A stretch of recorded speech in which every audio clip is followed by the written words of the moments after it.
Querido Diácono Tomás, queridos irmãos e irmãs, quem aqui participou da missa na quarta-feira, levanta a mão. Praticamente a metade, né? Quarta-feira de cinzas não é um dia de preceito, né? Então, quem não foi à missa não cometeu pecado algum, né?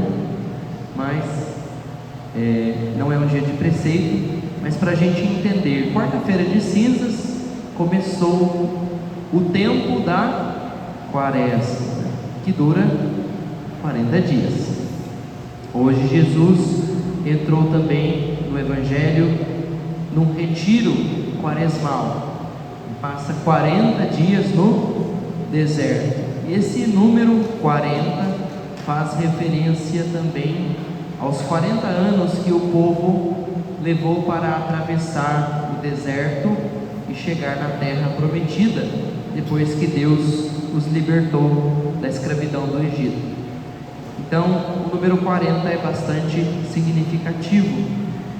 Nesse tempo, a igreja se reveste da cor roxa, os paramentos do sacerdote, também as flores e tudo mais que diz respeito à liturgia, na cor roxa, mostrando então a interioridade e também a seriedade desse momento. Não o branco da alegria, mas o roxo da continência, aliás, o roxo que nos ensina, que nos mostra esse sentido mais profundo e espiritual do tempo da quaresma. Primeira leitura é tirada do livro do Gênesis e mostra para nós a criação do homem, Adão. Adão é um nome hebraico, significa feito do barro. E Deus faz Adão do barro, justamente tem um sentido aqui, né? Se você fizer um boneco de barro, ele não vai ter vida, né? Então Deus forma o homem do pó, mas é necessário a ação e intervenção do Espírito de Deus para que o homem tenha vida. Por isso Deus sopra nas narinas do homem, né, com o seu sopro de vida, e aí sim ele tem vida. O sentido dessa passagem é justamente esse: sem o sopro de Deus, sem a vida que vem de Deus, nós não temos vida por nós mesmos, nós somos só um barro seco. E a quarta-feira de cinzas nos lembra isso de maneira muito simbólica, quando na nossa testa é traçado o sinal da cruz, ou quando sobre a nossa cabeça é depositado um punhado de cinzas, para nos lembrar que do pó nós viemos e para o pó nós voltaremos. A vida, a nossa vida, não tem nenhum valor sem a presença de Deus.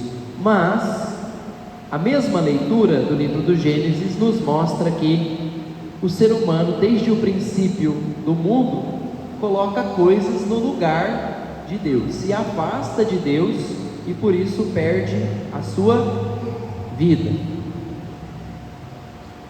Eva, a mulher, Eva significa mãe de todos os viventes, né?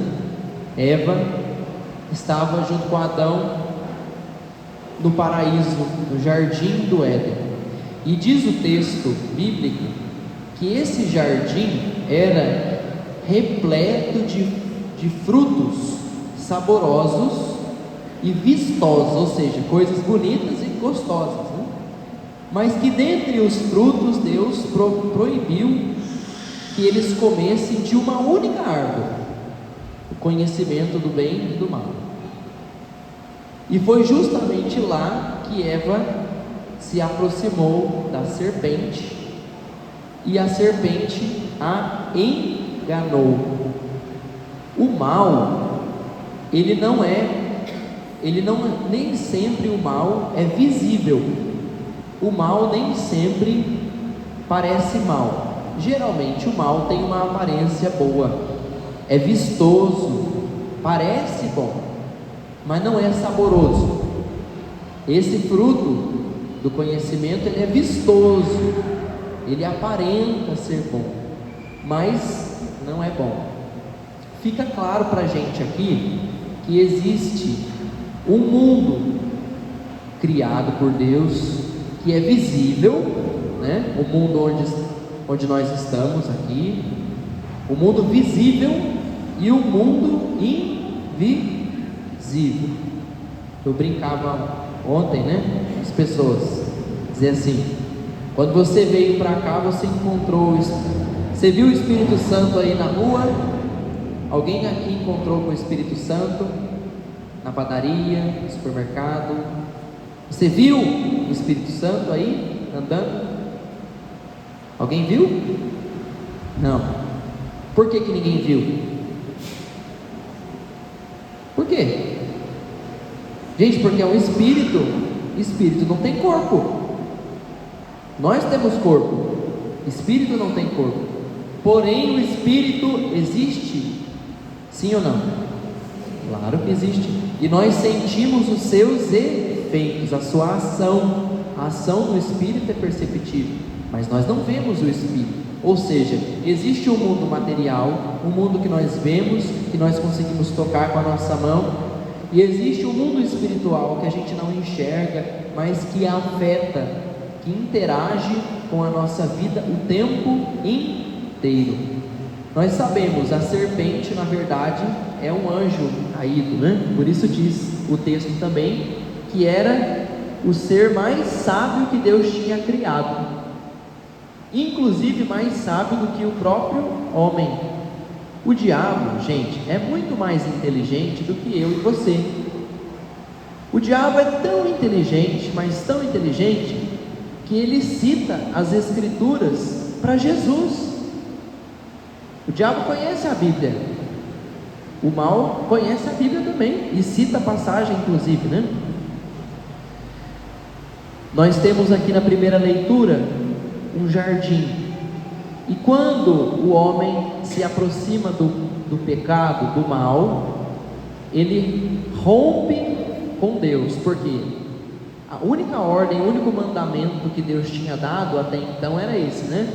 Não comam do fruto do conhecimento do bem e do mal. Mas eles insistiram e comeram, e por isso se quebra a harmonia, e eles são expulsos do paraíso. Se na primeira leitura nós temos um jardim, no Evangelho nós temos um deserto. Jesus é o novo Adão. Se em Adão a humanidade foi criada, em Cristo a humanidade é recriada. E agora Jesus está andando no deserto há 40 dias e sente fome, naturalmente, né? Diferente da mulher que estava no jardim e tinha comida e bebida à vontade e escolheu uma coisa ruim. Jesus não tinha nada, nem água e nem alimento. Ou seja, a tentação que Jesus sofre é muito mais, é infinitamente mais forte. Eles não tinham por que pecar, e Jesus sofreu uma tentação muito forte contra a própria carne, né? E aqui tem uma sabedoria que a igreja nos ensina. Quem aqui fez jejum na quarta-feira? Vocês viram como é que é difícil fazer jejum? Parece que a gente se controla, né? Até você ficar sem comer. É muito mais difícil do que parece.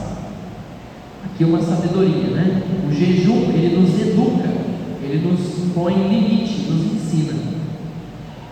Mas para dizer do jejum que Jesus fez, o diabo tenta Jesus com pedras, né? É interessante porque se o diabo tivesse poder de transformar alguma coisa, de criar, ele não tem esse poder, ele ofereceria para Jesus pão, né? Ele iria oferecer pão para Jesus. Mas o poder de criar, de transformar, não pertence ao demônio, pertence a Deus. Por isso o diabo não tem poder, ele oferece pedras para que Jesus as transforme.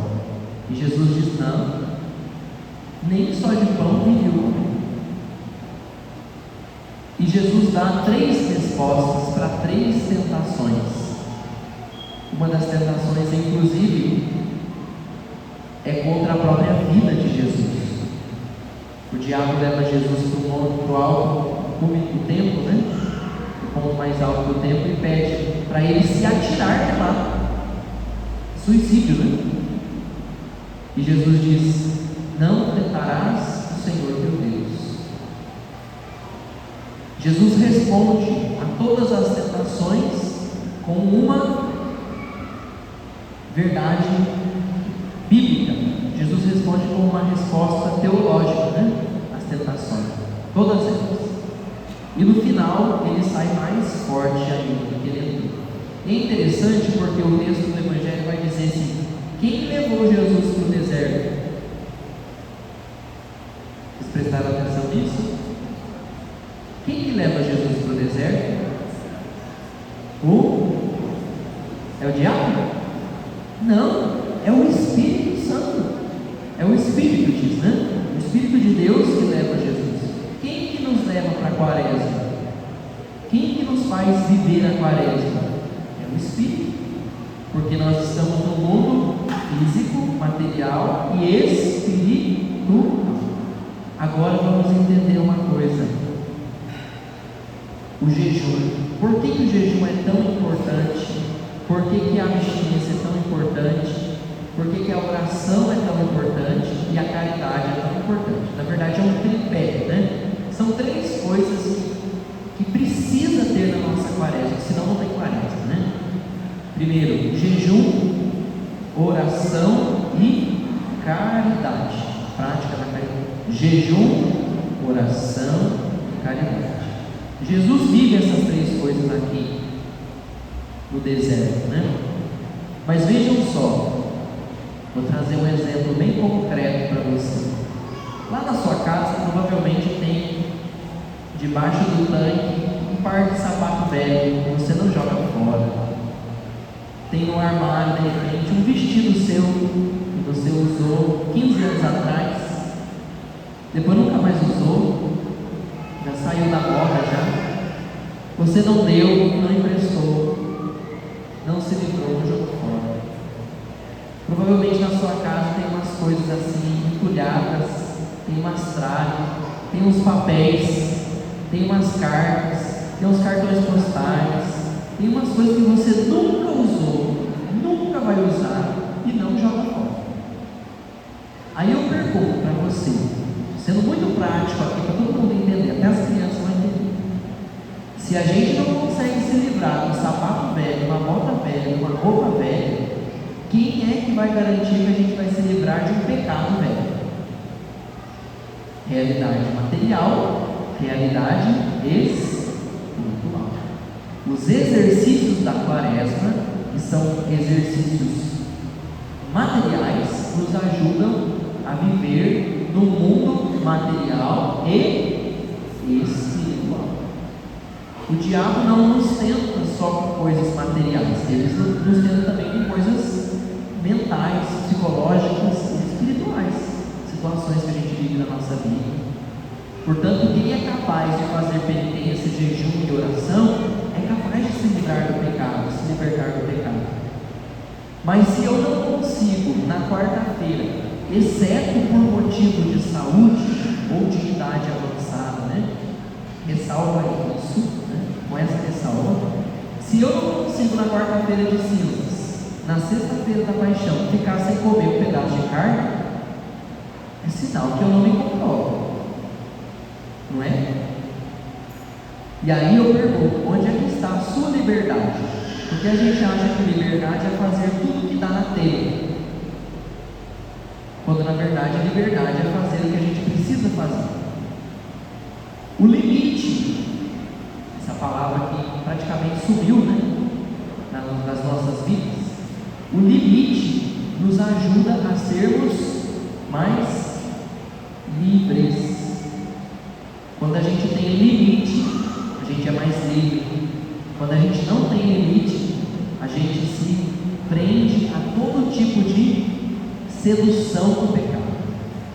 Se você se permite muito, é sinal que você se prende a qualquer coisa, a pecados, até às vezes graves, que a gente não tira da nossa vida, porque nós estamos apegados naquele pecado, apegado ao mal. E Jesus ensina que a gente não deve dialogar com o mal, não devemos conversar, porque o mal, o maligno, é muito mais esperto do que você, mas muito. Sabe aquelas concessões que a gente faz? Eu falo mal das pessoas, mas é só um pouquinho, sabe? Vai nessa, abraça o capeta. Às vezes eu exagero um pouquinho na bebida, mas é só de vez em quando, não tem problema não. Isso aqui é pecado, mas eu não acho errado não. Olha, tem coisas e coisas aí que as pessoas estão fazendo, sabem que está errado, continuam fazendo. Dialogar com o mal. Você não vai vencer o mal desse jeito. Ele que vai te conquistar. O fruto, ele é vistoso, ele é bonito e ele é até gostoso, mas te leva à morte. Faz um deserto na sua vida, acaba com a harmonia da sua vida, gera medo. É isso que faz o pecado, gera medo, desarmonia e deserto. Mas é um deserto mau, né? A quaresma, por outro lado, oferece para a gente um deserto, uma oportunidade da gente se reconectar com o sagrado, com Deus. Por fim, queria dizer o seguinte: nós já não temos mais 40 dias, mas nós temos um período de quase 40 dias, onde nós podemos nos reencontrar com Deus, onde a gente pode colocar rumo na nossa vida, metas na nossa vida, onde a gente pode abandonar o pecado, onde a gente pode praticar o bem, a caridade, o amor, onde a gente de fato pode se encaminhar. Você não sabe quantas quaresmas você tem, pode ser a última. Eu tenho que ser bem sincero, né?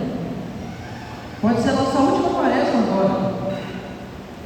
Um pouco lança uma bomba aí e acaba o mundo e pronto, né? Onde é que está o seu coração? Está junto de Deus? Ou o seu coração está mais pendente para as coisas do mundo? Cada um usa a sua liberdade como quer, mas fica claro para nós, como diz São Paulo hoje na segunda leitura, né? Deus quer nos salvar. Onde superabundou o pecado, superabundou também a graça.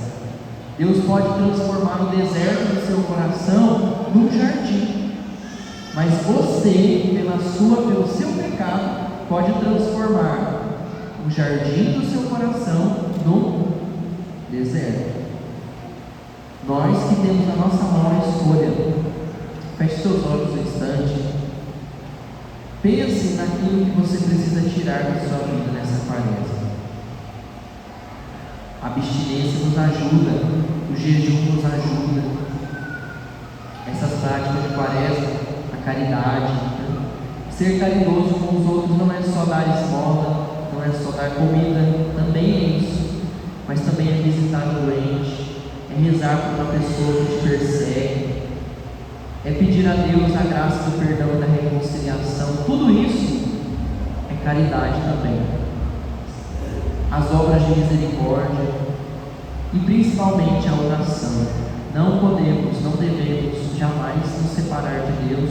Muito pelo contrário, nesse tempo nós somos convidados a aumentar a nossa oração, a vir mais à igreja, a rezar mais, a fazer mais silêncio, a oferecer mais sacrifícios.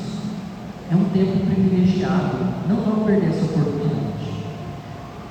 E as crianças também podem pensar aí numa coisa boa para fazer uma boa penitência nessa quaresma, né?